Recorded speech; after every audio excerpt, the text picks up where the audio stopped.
네, 안녕하세요. 오늘은 욕망 특집 2편입니다. 욕망 특집 강의 2편, 오늘은 해겔 편을 강의하도록 하겠습니다.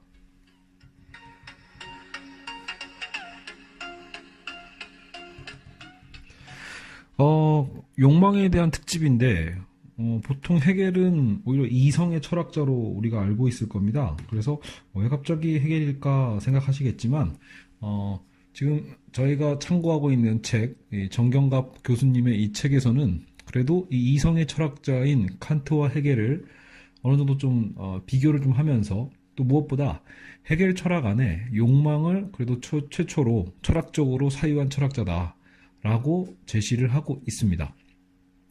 그래서 오늘 우리는 이 시간에 해겔을 통해서 해겔의 어떤 핵심적인 사유를 몇 가지 살펴보면서 거기서 욕망이 어떻게 자리매김하고 있는지를 파악해 보도록 하겠습니다. 자, 그래서 욕망에서 이성으로 라고 이렇게 챕터가 되어 있는데, 말 그대로 이 전체 흐름이 그렇습니다. 그러니까 해겔 철학에서는 결국은 결론부터 얘기하면 해겔은 절대 이성, 절대 정신을 굉장히 중시하는 철학자이기 때문에 사실 이성의 철학자가 맞습니다. 하지만 해겔 철학에서 그 절대적 이성에 다다르기 위해서는 우리 인간의 욕망의 과정이 꼭 필요합니다. 자, 그래서 우리가 칸트와 구분을 좀 해보자면, 칸트의 철학에서는 욕망은 철저하게 억압하는 거죠. 칸트의 실천 이성에서는 인간의 욕망이라는 것, 물론 데카르트의 정념론에서도 그랬었고요. 욕망은 사실은 억압해야 되는 것으로 주로 이런 근대의 이성 철학자들은 생각을 해왔었죠. 하지만 해겔 같은 경우에는 그 반대라고 봅니다. 오히려 욕망은 억압하는 게 아니라 그 욕망의 과정을 통해서 우리는 이성에 다다를 수 있다고 보는 거죠. 인간은 우리 근대 사상에서 인간은 이성을 통해서 자연을 지배하죠. 자연을 지배함으로써 우리는 진보에 다다를 수 있다라는 생각을 갖고 있었는데, 경제 부분에서는 그래서 이게 산업혁명으로 꽃을 피우고, 정치 영역에서는 시민혁명으로 꽃을 피웁니다. 사상적인 측면에서는 바로 이렇게 칸트와 해겔처럼 이성혁명으로 꽃을 피웠다고 보시면 됩니다. 그러니까 사실 방금 제가 말씀드린 이 세 가지는 어느 정도는 좀 암기해 두셔도 상식적으로 도움이 됩니다. 그러니까 인간이 자연보다 우월하다는 인간 이성의 우월론적 관점이 자연을 지배하고, 그 과정에서 우리는 인류는 진보에 이른다라고 했을 때 그것이 어떤 분야에서 그랬니? 라고 했을 때 경제에서는 산업혁명, 정치에서는 시민혁명, 사상사에서는 어떤 칸트와 해겔의 이성혁명이라고 생각해 두시면 일단 머릿속으로 정리가 좀 되겠죠. 자, 해겔 같은 경우에는 그래서 우리 어떤 소박한 의식에서 어떻게 하면 성숙한 이성으로 다다를 수 있는가. 그러니까 보통 칸트는 순수 이성, 실천 이성, 그리고 판단력 비판, 그 책에서 결국 우리 인간의 이성을 전제 삼아서 우리가 이제 무엇을 알 수 있고 어떻게 해야 하고, 그죠? 뭐 이제 어떻게 하면 무엇을 바랄 수 있는가, 뭐 이런 식의 사유를 바로 했다라면 여기서 이런 표현을 쓰고 있어요. 그래서 칸트의 출발점인 그 이성이잖아요. 칸트의 출발점이 해겔에게는 종착점이기도 하다. 왜냐하면 해겔의 철학은 어떻게 우리가 그런 성숙한 이성에 다다르게 되는지 그 과정, 여정을 보여주고 있거든요. 그래서 욕망, 신, 물 자체까지 다 검토해서 모든 걸 포괄하는 체계를 만들고자 했고요. 그래서 해겔에서 말하는 해겔의 신은 초월적 신이 아니라 내재적인 신입니다. 이 부분은 스피노자 편을 우리가 다뤄봤잖아요. 스피노자의 신은 자연 그 자체였죠. 그렇기 때문에 초월적인 게 아니라 내재적으로 봤기 때문에 스피노자가 생각했던 그 신 개념과 이 부분은 같습니다. 내재적이라는 특성. 신은 초월적인 게 아니라 내재한다. 하지만 스피노자와의 차이도 있어요. 스피노자의 신은 역동성이 아니라 좀 정태적이었거든요. 하지만 이 해겔이 정의하는 신은 영원성이 아니라 오히려 정태적인 것이 아니라 동태적이고 역동적이다라고 보고 있습니다. 그래서 해겔의 신과 스피노자의 어떤 신 개념의 차이가 있다라면 정태적 범신론의 동태화다, 이렇게 표현할 수 있을 겁니다. 자, 그래서 우리가 이제 해겔의 어쨌든 이 사상을 따라가기 위해서 일단은 첫 번째 대상 의식에 대해서 한번 살펴보도록 하겠습니다. 자, 인간은 아까 결국은 그 자연을 지배한다고 했잖아요. 근대 세상에서 인간이 자연을 이제 지배하고 진보로 나아가고자 한다고 했는데 결국 그 핵심은 욕망이 있습니다. 인간이 대상을 욕망하는 거죠. 욕망 충족을 위한 대상 세계를 정복하는 거죠. 예, 그냥 아무 이유 없이 대상을 정복하는 게 아니라 사실 그 이면에 인간의 욕망이 작동합니다. 그래서 우리는 욕망 특집이잖아요. 그러니까 욕망의 자리가 여기에 있다는 거예요. 결국은 제일 첫 스타트는 욕망에서 시작합니다. 인간의 욕망 충족을 위해 우리는 대상 세계를 정복하고자 하죠. 일단 절대정신인 신은 유한정신이 인간의 욕망과 열정을 이용해서 목적을 실현해 간다. 뭐 이렇게 헤겔은 정의를 하고 있거든요. 그러니까 헤겔이 생각하는 이 절대정신은 곧 신이고 신은 곧 절대정신이고 그래서 그것은 곧 절대적이지 않은 유한정신인 우리 인간의 욕망과 열정을 이용해서 결국은 자기 목적을 실현해가는 과정이다라고 보시면 됩니다. 제가 처음부터 계속 얘기하고 있지만 결국 오늘 우리 수업의 핵심은 간단합니다. 욕망에서 시작해서 어떻게 이성으로 다다르느냐. 이 과정만 생각하시면서 따라오시면 이 줄기를 놓치지 않을 거라고 생각합니다. 그러니까 지금 헤겔은 최종적으로 결국은 이성의 완성은 절대정신이고 또 그 절대정신을 곧 신으로 비유한단 말이에요. 비유라고 해야 될지 모르겠어요. 곧 신이라고 보거든요. 결국은 그 신이 목적론적인 부분인 거예요. 어떻게 보면 그래서 유한한 우리 인간의 욕망과 열정을 그렇게 이용해서 자기 목적을 실현해 왔다. 따라서 우리는 욕망을 부정할 필요가 없다라는 거죠. 이것만으로도 칸트의 사상과는 크게 대비가 됩니다. 그 욕망은 꼭 필요한 소스가 되는 거죠. 그래서 인간은 욕망을 통해 대상을 보는 거죠. 대상을 욕망합니다. 우리는 욕망의 눈빛으로 대상을 바라보게 돼 있죠. 자, 그러나 문제는 인간은 욕망의 눈빛으로 대상을 보지만 자연은 그것을 거부하려고 합니다. 그래서 우리는 결국은 자연을 강제적으로 우리의 지배 아래에 두려고 하게 되는 거죠.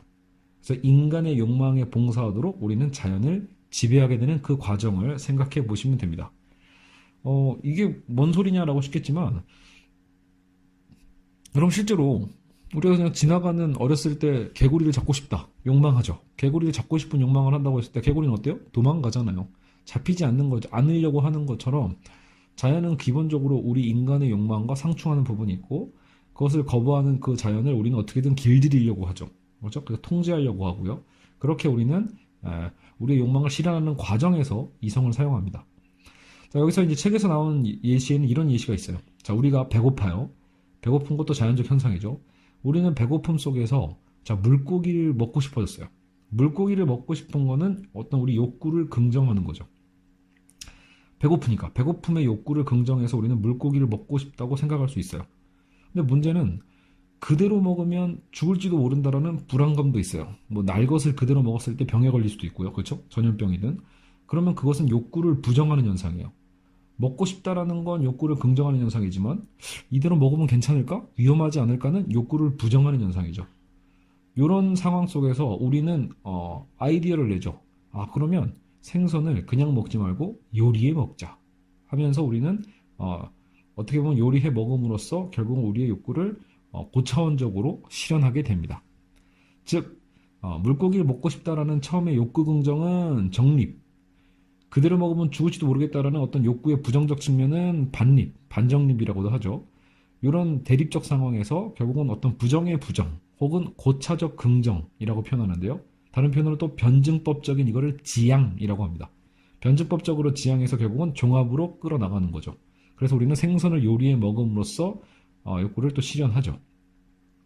그러니까 우리 일상의 삶들이 대부분 이런 식으로 나타난다라는 거예요. 인간과의 자연의 관계에서 우리가 해나가는 방식들이 대부분 이런 식으로 정반합의 어떤 과정, 변증법적 지향의 과정을 갖고 있습니다.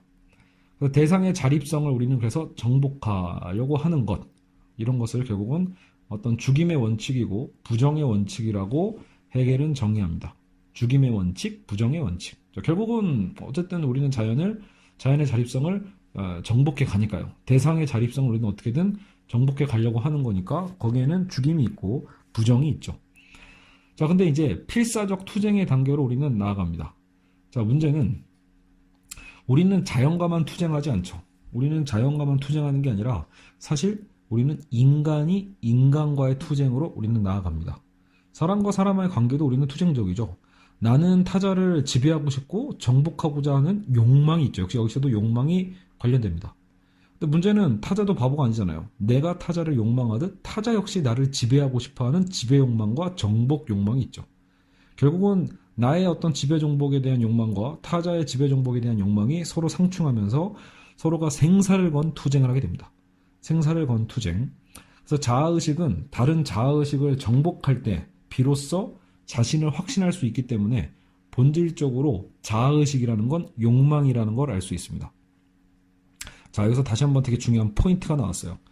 결국은 우리는 타인에 대한 지배 욕망을 통해서 그리고 결국은 그들을 정복함으로써 다른 자아의식을 정복할 때 그때서야 나는 내 자신의 자아의식을 확신할 수 있기 때문에 결국 자아의식의 본질은 욕망과 관련되어 있다는 거죠.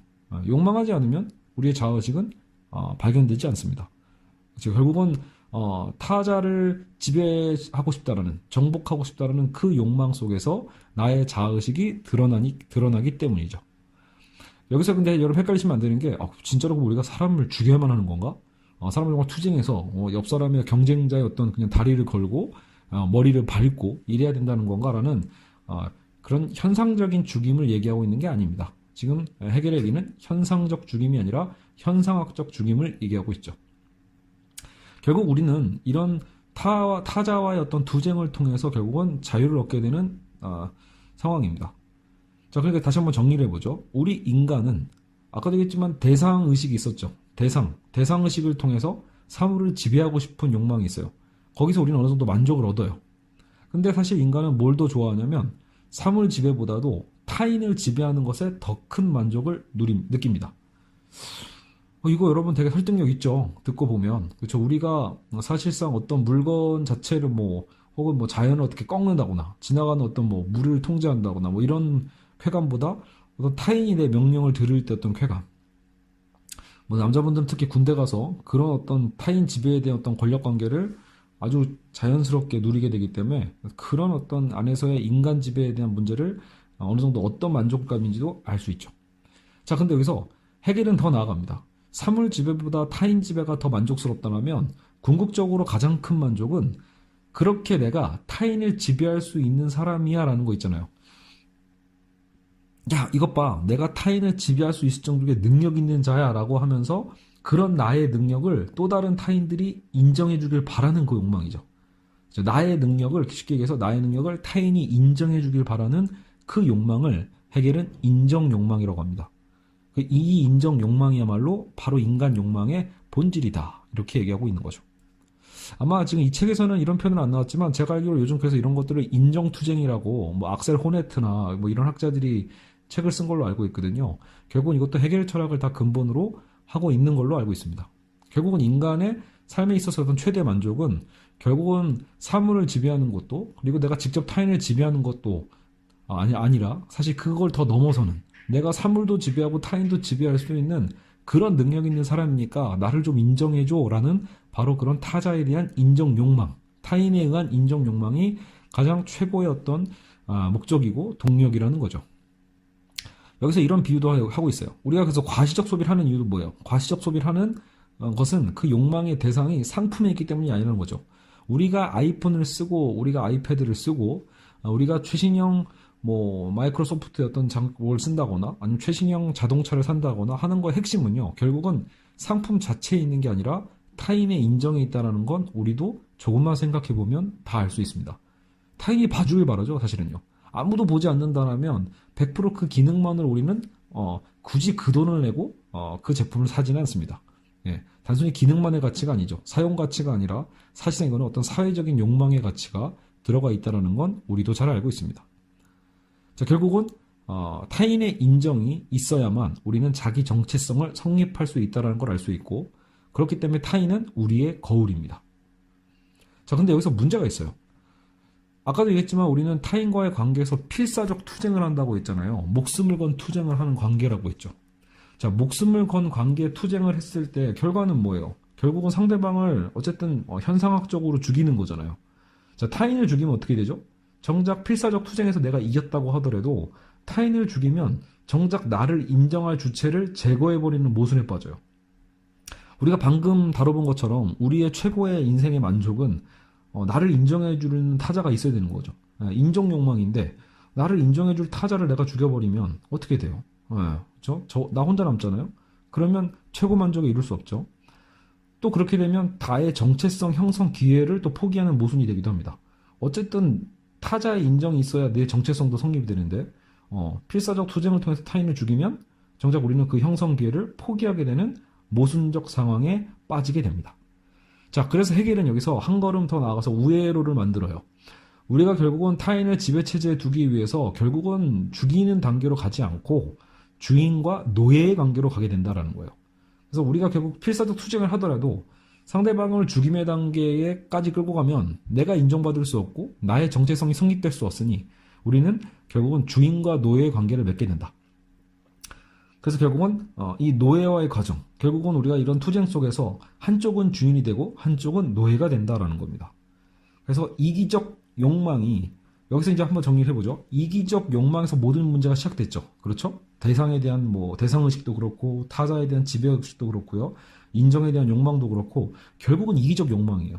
근데 그 이기적 욕망이 사실상 배타적인 실천을 갖고 와서 그렇죠? 배타적 실천을 통해서 공존의 윤리를 만들어내고 있죠.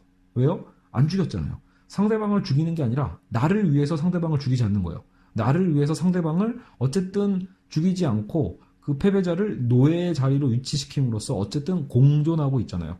결국 이기적 욕망이 공존의 윤리를 가져오죠. 그래서 이기적 욕망의 주체가 개별적 자기의식을 극복하고 보편적 자기의식으로 실현하게 만들어가는 것. 개별적 자기의식을 극복하고 그것을 넘어서서 보편적 자기의식으로 가는 것이 곧 이성인 거죠. 그래서 결국은 이기적 욕망의 주체가 어떻게 이성으로 나아가는지 그것을 우리는 지금 살펴보고 있는 겁니다. 그래서 욕망의 열정이야말로 이성의 꽃을 피우는 토양이다. 이렇게 표현하고 있습니다. 욕망의 열정이야말로 이성의 꽃을 피우는 토양이다. 사실 여러분 오늘 이것까지만 이해하셔도 오늘 주제는 다 정리한 셈이 되긴 합니다. 하지만 해겔이 더 이유까지 어떻게 이성을 완성해 가는지는 좀 더 살펴보면 좋겠죠. 자, 그래서 어쨌든 욕망의 열정의 흐름 속에 이성의 자기전개를 본다. 이렇게 얘기를 하고 있고요. 자, 근데 이제 주인과 노예의 관계까지 우리가 왔죠. 결국은 우리가 나와 타자의 어떤 이런 투쟁 속에서 서로를 죽이지 않기 위해 결국은 주인과 노예 관계로 형성을 했는데 이 주인과 노예의 변증법도 해겔에서 되게 유명합니다. 네, 보통 그래서 주인과 노예의 변증법 관계도 종종 여러분 대학 시험에서도 나올 수도 있지만 대입 논술 시험에서도 종종 제시문으로 나오긴 하는 부분이죠. 자, 일단 주인은 자립적 의식을 갖고 있었죠. 주인이니까 자립적 자유가 있잖아요. 노예는 비자립적인 거죠. 노예 괜히 노예겠어요. 자유가 없고 그러니까 비자립적 의식을 갖고 있어요. 이런 상태로 지속되는 삶을 살아가는데 이것이 결국은 역전되더라. 주객이 전도되더라. 라는 얘기입니다. 왜냐하면 주인은 점차적으로 자유를 상실해가고 노예는 오히려 자유의식을 얻게 되는 이 역전현상이 왜 생기느냐라는 거예요. 자, 노예의 인정은 주인 입장에서 보세요. 주인은 어쨌든 투쟁에서 승리해서 자립적 의식을 갖게 된 건 맞지만 사실 그렇게 해서 인정받게 된 것도 노예의 인정은 사실 공허한 인정이죠. 왜냐하면 노예는 비자립적 의식을 갖고 있잖아요. 비자립적 의식의 자리에 있는 노예에게 받는 인정 또한 공허할 뿐더러 자, 주인은 이제 노동을 안 하죠. 주인은 전혀 어떤 노동도 하지 않은 채 그저 노예 노동에 전적으로 기대서 삶을 살아가게 됩니다. 어떤 면에서는 이게 또 편한 것 같지만 편하죠. 물론 삶은 편한 것 같지만 중요한 건 의존하는 삶이라는 거예요. 내가 스스로 무언가 아까 그 대상 자연을 지배하면서 뭔가 개척하면서 살아가는 게 아니라 결국은 비자립적 의식을 갖고 있다는 노예에게 기대서 노예 노동에 전적으로 의존하는 삶이에요. 근데 한편으로 노예를 보세요. 노예는 비자립적 의식의 관계에 있었지만 그는 끊임없이 노동을 해야죠. 여러분 노동이라는 건 뭐에 대한 노동이죠? 자연에 대한 투쟁이에요. 결국은요. 우리가 노동한다라는 건 결국은 자연과의 관계성이죠. 그래서 우리는 그 자연과의 그 대상과의 투쟁을 노예는 계속해가는 겁니다. 물론 험난하고 힘들고 어렵죠. 하지만 노예는 그 노동을 통해서 결국은 창조적인 능력을 결국은 창출해낼 수 있게 되는 거죠. 그래서 결국은 자기 스스로 뭔가 깨닫게 돼요. 아, 이것은 이런 거구나. 자유라는 것의 의식이 이런 거구나 라는 걸 깨닫게 되는 거죠. 그러니까 그 역설인 거예요. 주인은 말 그대로 권력이 있고 자립적 의식을 갖고 있는 사람이었지만 노예에 의존하는 삶을 살면서 실제로는 아무것도 할 수 없는 자가 되는 거고, 노예는 아무것도 할 수 없는 자였다가 오히려 주인을 위해서 봉사만 하는 자였지만 철저하게 그의 육체 노동을 통해서 자연과의 투쟁 가운데서 결국은 창조적인 능력에 대한 가치를 깨닫고 자립적 의식을 세우게 됩니다. 자, 그러면서 이 주인과 노예의 관계가 역전돼 버리는 거죠. 자, 상호 간 인정 투쟁 없이는 자아의식 확립이 어렵다고 아까 얘기했었죠. 상호 간에 그래서 인정 투쟁 없이는 자아의식 확립이 어렵다. 그것은 라이프니츠가 얘기했던 모나드가 있고요. 그리고 그 모나드의 어떤 단자조차도, 자족적 단자도, 혹은 데카르트가 얘기했던 유아론적인 코기토, 사유하는 것도 사실은 상호 간의 인정 투쟁 없이는 불가능하다고 주장한다는 거죠. 타자의 거울을 통해서만 자기의식이 가능합니다. 자, 어쨌든 이런 우리는 주인과 노예 관계의 이 변증법을 살펴봤는데요. 주인과 노예 관계의 이 변증법에 대한 개념 속에서 결국은 우리는 노예 노동의 가치를 깨닫게 되죠. 그러니까 우리의 노동의 가치, 노동이 물질 재화를 생산하는 것뿐만이 아니라 결국은 자기의 어떤 자아의식, 자립적 의식을 만들어주기 때문에 물질 재화의 생산 플러스 자아 실현과 자기 형성을 하게 해주는 게 노동이다. 그리고 이런 비자립적 의식의 노예가 결국은 주인의식으로 전환될 수 있는 것이 노동이다 라는 거를 결국은 헤겔이 얘기한 셈이에요. 근데 여러분, 근데 이 얘기는 우리가 얼핏 들어본 마르크스의 이런 노동 개념과도 굉장히 밀접하다는 것을 바로 깨달을 수 있게 되죠. 그러니까 마르크스가 얘기했던, 보통 우리가 이제 이 마르크스가 추구했던 어떤 이 사회주의 사상이 실제로 이런 개념을 갖고 있잖아요. 노동에 대한 가치를 굉장히 중시하고 결국은 이 노동자들이 물질적 재화 생산을 함으로써 자아 실현과 자기 형성을 하고 결국은 노예의식을 벗어나서 주인의식으로 전환된다라는 것. 그죠? 근데 이제 마르크스도 실제로 이런 헤겔의 변증법적인 이 관계를 굉장히 중시했지만 마르크스와 헤겔의 차이는 뭐냐면요. 아까도 말씀드렸지만 헤겔이 지금 이렇게 얘기하고 있는 건 사유 속의 얘기입니다. 사유적인 과정이에요. 그러니까 진짜로 주인이 되고 진짜로 노예가 되고 이게 아니거든요. 그렇기 때문에 어떤 사유 속의 역전 관계를 얘기하고 있다라면 마르크스가 얘기한 거는 우리 현실의 진짜 노동계급과 자본가 계급의 역전에 대한 얘기를 하고 있는 거죠. 물론 여러분 막스를 좀 더 공부하신 분은 알겠지만 마르크스가 추구한 건 그래서 노동자가 권력관계를 뒤집어서 지금의 자본가를 지배하자 이게 아닙니다. 그렇죠? 마르크스가 원하는 건 그런 위계적 구조 자체를 해체하는 데까지 더 나아간다는 점에서는 약간 이 헤겔의 어떤 구조와도 좀 차이가 있죠. 결국은 이 구조 자체를 해체하고 만인이 평등한 사회를 꿈꾸는 게 어쨌든 막스가 꿈꿨던 공산주의죠. 자, 근데 뭐 우리는 어쨌든 그 얘기하는 게 아니니까. 자, 그러면 헤겔의 이제 의식 개념으로 다시 좀 돌아와서, 자, 헤겔의 우리가 지금 주인과 노예의 변증법을 살펴봤는데, 사실 주인과 노예의 역전의 이런 과정은 아까도 얘기했지만 현실이 아니라 사유 속의 과정이라고 얘기를 했죠. 그러니까 사유 속의 과정이다 보니까 약간 뭐 김 빠지는 것도 있어요. 아니, 그러면 이것은 그냥 의식 속에 있는 거잖아. 근데 여러분 대신 여기 이 사유적 방식에 대한 또 가치는 뭐냐면 이것을 헤겔은 스토아적 의식이라고 했대요. 스토아학파 들어봤죠? 그러니까 스토아적 의식은 결국은 황제든 노예든 그러니까 현실에서 내가 황제든 노예든 간에 결국 정신 속에서 우리는 자유로워야 된다는 거예요. 누구도 내가 정신 속에서 자유로움을 얻고 자립적 의식을 얻어가는 과정은 누구도 내 자유를 구속할 수 없다라는 것이기도 하고요. 그래서 이러한 스토아적 의식이 로마에서는 에픽테토스나 혹은 여러분 그 글래디에이터에서 나왔던 마르쿠스 아우렐리우스 그 황제 있거든요. 그 사람의 그 황제가 약간 철학자 황제였죠. 근데 그 사람도 이런 얘기들을 했다라는 거예요. 이런 스토아적 의식을. 자, 근데 문제는 이미 우리도 이 한계를 예측할 수 있듯이 이런 스토아적 의식은 결국 관념론에 머무르잖아요. 어쨌든 주인과 노예의 역전의 관계가 관념 속에 머무니까 진정한 어떤 이 관계가 역전되고 있는지 그리고 이런 관계가 이분법적인 이 관계가 어떻게 해체되는지를 우리는 관념 속에서만 알 수 있기 때문에 뭔가 한계를 느끼게 됩니다. 왜 그래요? 우리는 현실을 사니까요. 그러니까 예를 들어 여러분 현실에서 정작 노예이고 현실에서 황제이고 현실에서 자본가고 현실에서 빈민층이고 빈곤층인데 과연 이거를 정신적으로만 승리하자라고 얘기하는 건 우리가 평소 얘기하는 그 정신승리잖아요. 근데 그것만으로는 허전하죠. 결국은 스토아 의식에 대한 한계가 있습니다. 완전한 주인과 노예 관계를 결국 우리는 벗어나지 못한다라는 거.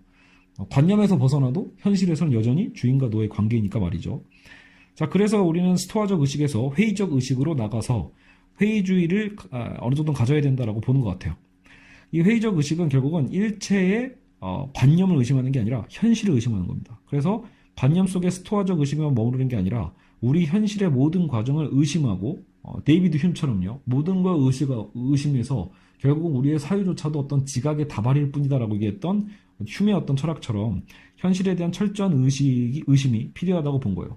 그럼으로써 우리는 의식으로서의 어떤 자유 추구를 할 수 있게 된다라는 거죠. 근데 이제 이 부분도 짧게 나와 있어서 저도 뭐 확실하게 이해되지는 않지만 결국은 이분법을 벗어날 수는 없다라는 거예요. 여전히 현실을 의심한다고 한들 결국은 의심하는 주인 의식과 또 의심받고 존재를 부정받는 노예 의식의 분열적 관계는 여전히 벗어나지 못한다. 그렇기 때문에 우리는 이 회의적 의식에서도 머물러서는 안 된다라는 거죠. 자, 그 다음 단계로 불행한 의식이 나와요. 자, 불행한 의식은 뭔가 봤더니 결국은 방금 회의적 의식에서도 본 것처럼 주인의식과 노예의식이 분열되어 있잖아요. 이런 분열된 상태 자체를 자각하는 의식이 불행한 의식이다. 그러니까 자각하지 못하는 것과 또 다른 방식이겠죠. 결국은 주인의식과 노예의식의 어떤 이런 분열적 관계를 자각했을 때 그 자각은 불행으로 다가온다라는 거예요. 그래서 헤겔은 이 사례로 기독교의 종교적 의식이 바로 그렇다라고 얘기를 하고 있는데요. 실제로 기독교인들은 더 이해 가실 거예요. 완벽하고 완전한 전지전능한 숭고한 신을 동경하는 진정한 자아의식을 우리가 하나 갖고 있죠. 예. 근데 우리는 현실에선 또 어때요? 그런 숭고한 신에 대한 어떤 완전성을 알고 있음에도 불구하고 의식하고 있음에도 불구하고 현실에 또 집착하면서 한편으로 쾌락을 추구하고 그렇죠? 그게 이제 기독교에서는 죄를 짓는다고 하잖아요. 그런 이중적인 자아가 생기는 거죠. 현실에 집착하는 이중성에서 힘들어하는 그 자아, 분열된 의식 속에서 고통스러워한단 말이에요. 그러니까 불행한 의식이라는 거죠. 그러니까 헤겔이 원하는 건 뭐예요? 그런 죄의식 속에서 어떤 이런 신은 저 멀리 있잖아요. 신은 어디 피안에. 신은 우리 인간이 닿을 수 없는 저 멀리 있는 초월적 존재가 아니라고 얘기한 게 헤겔이거든요. 그러니까 헤겔이 지금 비판하고 있는 건 불행한 의식 속에서 종교인들이 보여주는 바로 그 불행한 의식은 어떻다? 신을 너무 저 멀리 가져다 놨기 때문에 우리가 범접할 수 없는 자가 됨으로써 분열이 된다는 거예요. 그러면서 우리는 주인과 노예의 관계를 벗어날 수 없게 되는 거 아니냐라고 해서 이 종교적 의식의 사례로서 이걸 들고 있는 거예요. 불행한 의식의 사례로. 그래서 사실 헤겔이 얘기하고 싶은 건 우리가 아까 초창부에 그죠? 초반부 얘기한 것처럼 신은 내재적이라고 했죠. 신은 초월적이 아니라 내재적이다. 결국은 인간은 신과 같은 거고 그 본질적인 속성을 깨닫지 못했기 때문에 이런 분열적 관계 속에서 불행한 의식에 머물고 만다라는 거죠. 결국은 우리는 거기서 깨달아서 신의 내재성을 깨닫고 인간 이성이 닿을 수 있는 곳임을 깨달으면 된다라는 거예요. 결국 우리 이성으로 닿지 못하는 공간, 저 멀리 저 하늘나라에 계시는 게 아니라 비판적 이성을 통해서 얼마든지 우리는 그것을 검토하고 깨달을 수 있다는 것을 알아야 한다는 거죠. 자, 그래서 우리는 이 불행한 의식을 거쳐서 이런 어떤 분열된 의식을 의식하는 그런 불행한 의식을 거쳐서 우리는 결국 이성으로 나아가야 된다는 겁니다. 결국 최종적인 목적지에 우리는 지금 다다랐죠. 이성. 종교적 의식을 어떻게 바꾼다? 철학적 의식으로 극복하자라는 거예요. 이성적인 추론과 철학적으로 종교적 표상의 본질을 이해할 수 있다. 그래서 헤겔의 신은 신 자신에게까지도 인간이 노예이기를 거부하는 자유입니다. 그러니까 헤겔의 신은 신 자신에게까지도 인간이 노예이기를 거부해야 돼요. 합리적 이성에 의해 판단하고 선택하는 진정한 자유가 곧 신이라는 거죠. 그래서 종교뿐만 아니라 모든 제도가 사실은 이런 이성의 원칙에 충실할 때 정의로운 사회가 가능하다고 보는 게 헤겔입니다. 여러분, 이거는 종교만의 문제가 아닌 거예요. 우리가 뭐 교육제도도 그렇고요. 그죠? 여러 가지 뭐 언론에 대한 것도 그렇고, 결국 모든 것들이 아까 그 위에서 다룬 것처럼 불행한 의식 속에 우리가 머무러서 살고 있는 거거든요. 본질에 닿지 못하고 있는 거니까. 근데 우리가 그 본질을 깨닫고, 이성으로서 그 본질을 깨닫고, 결국은 그것을 일치시켜 나가는 거죠. 비판적 이성을 통해서 우리가 그 모든 분열적 관계를 일치시켜 나갔을 때, 결국 우리는 이 주인과 노예의 모든 관계, 이 이분법적 관계를 초월하게 될 수 있다. 자유는 그래서 곧 이성이고, 또 자유는 곧 정신이고, 정신은 또 이성이고, 결국은 모든 게 이성으로 귀결되어 갑니다. 그것을 실현해 가는 과정을 헤겔은 거대한 어떤 이 역사 철학 속에서 보고 있고, 그것을 절대 정신, 즉 신의 어떤 이 목적 의식이라고도 보고 있습니다. 그래서 나중에 이제 이 헤겔편, 헤겔에 대한 부분들은 제가 조만간 또 철학과 굴뚝청소부 강의도 시작을 하니까요. 거기서 또 보완해서 들어주시면 더 이해가 잘 가실 것 같고요. 결국 오늘 우리 수업의 핵심은 욕망이잖아요. 그래서 우리는 이 욕망 관계 속에서 헤겔이 결국은 자신의 철학인 그 절대 이성에 대한 이 역사 철학적인 완성의 단계에 도달하기 위해서 결국은 이 인간의 욕망이야말로 필연적으로 필요하다. 필수적이고 꼭 필요한 장치라는 거죠. 이 욕망을 통해서 우리는 이성에 다다를 수 있으니까요. 다만 그렇다고 해서 욕망을 뭐 헤겔이 찬양하고 이런 거라기보다는 사실 그 욕망은 결국 이성을 실현하기 위한 어쨌든 수단에 머문다라는 거, 그런 한계점은 정확하게 우리가 인지해 둘 필요가 있습니다. 아시겠죠? 자, 그러면 오늘은 심플하게 30분 정도 걸렸네요. 이 정도까지 해서 마무리하고요. 우리가 그 다음 욕망 특집 3편에서는 바로 이 쇼펜하우어 편을 다뤄보도록 하겠습니다. 네, 여러분 들어주셔서 감사합니다.